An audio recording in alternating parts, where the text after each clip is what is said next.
12th class के बाद nursing field में 3 कोर्स काफी पॉपुलर है, ANM, GNM और BSc नर्सिंग। अब इन तीनों में से कौन सा कोर्स बेहतर है, किसमें ज्यादा जॉब अपॉर्चुनिटीज है और किसे करने के बाद ज्यादा वेतन मिलेगा, ये जानना आपके लिए बहुत जरूरी है। क्योंकि दोस्तों पढ़ लिख कर हर कोई एक अच्छी खासी नौकरी करना चाहता है और वो तभी मिलेगी जब आपने एक अच्छा कोर्स किया होगा और आपको काम के बारे में प्रॉपर नॉलेज होगी।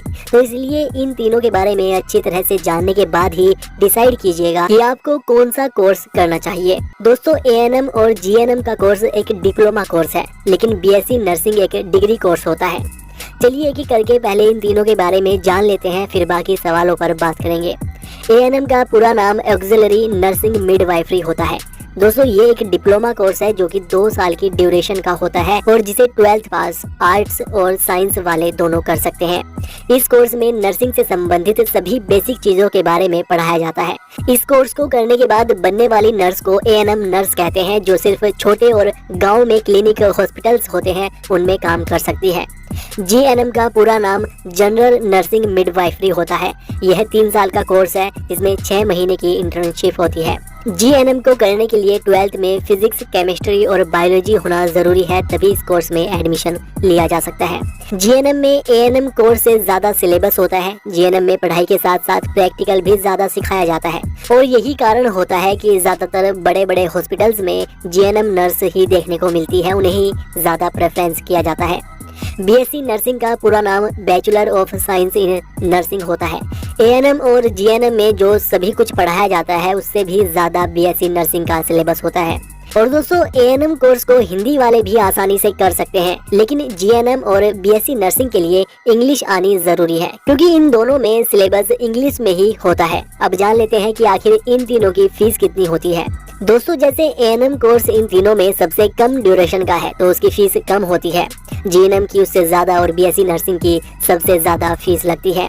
ANM का टोटल 2 साल का खर्चा 1 लाख से 1.5 लाख के बीच में आता है, वही GNM का 3 साल का खर्चा 1.5 से 2 लाख के बीच में आएगा और BSc नर्सिंग का 3 लाख से 4 लाख के बीच में खर्चा आ जाता है। अगर किसी अच्छे प्राइवेट से आप इन कोर्स को करते हैं तो लगभग इतना ही खर्चा आपका आएगा। अब बात करें इनके कार्यों की, तो दोस्तों कार्य तो लगभग इन तीनों के सेम ही होते हैं।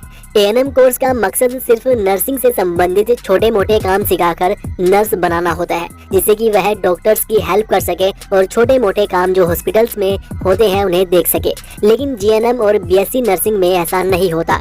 इसमें एक नर्स के सभी काम सिखाए जाते हैं, जिससे कि बड़े बड़े हॉस्पिटल्स में बड़े बड़े डॉक्टर्स के पास रहकर नर्स काम कर सके। हॉस्पिटल्स में मरीजों की देखभाल से संबंधित सभी तरह के काम वे देख सके। एक तरह से देखा जाए तो GNM और BSc नर्सिंग वालों को बड़े बड़े हॉस्पिटल्स में ANM से ज्यादा प्रेफरेंस दी जाती है, इन्हें ज्यादा पसंद किया जाता है। और वैसे दोस्तों इन तीनों के लिए नौकरी की कोई कमी नहीं है। नर्स को कोई ना कोई नौकरी किसी न किसी हॉस्पिटल्स में मिल ही जाती है। वेतन की बात करें तो ANM को प्रति माह 10,000 से 12,000 रुपए प्रति माह के लगभग वेतन मिल जाता है। वहीं GNM और BSc नर्सिंग वालों को शुरुआत में 15 से 20,000 रुपए के लगभग तक की नौकरी मिल जाती है। तो अगर दोस्तों आपके पास ज्यादा समय नहीं है, जल्दी से कोर्स करके नौकरी करना चाह रहे हैं तो ANM कोर्स आपके लिए बेस्ट है। लेकिन वहीं अगर आपके पास 3 से 4 साल का समय है तो GNM या BSc नर्सिंग आपके लिए बेस्ट रहेगा, क्योंकि GNM और BSc नर्सिंग के बाद आगे कैरियर में आपके लिए बहुत ऑप्शंस खुल जाते हैं। इसके बाद अगर सरकारी नौकरी के लिए भी अप्लाई करेंगे तो उनमें भी GNM और BSc नर्सिंग वालों को प्राथमिकता दी जाती है। बाकी दोस्तों जो आपको अच्छा लगे वो कोर्स कीजिएगा और हमें नीचे कमेंट करके जरूर बताइएगा कि आप किस कोर्स को कर रहे हैं या करने वाले हैं। बाकी वीडियो को लाइक और शेयर कीजिएगा और ऐसे ही और वीडियोस के लिए चैनल को सब्सक्राइब करके बेल आइकन दबा लीजिएगा।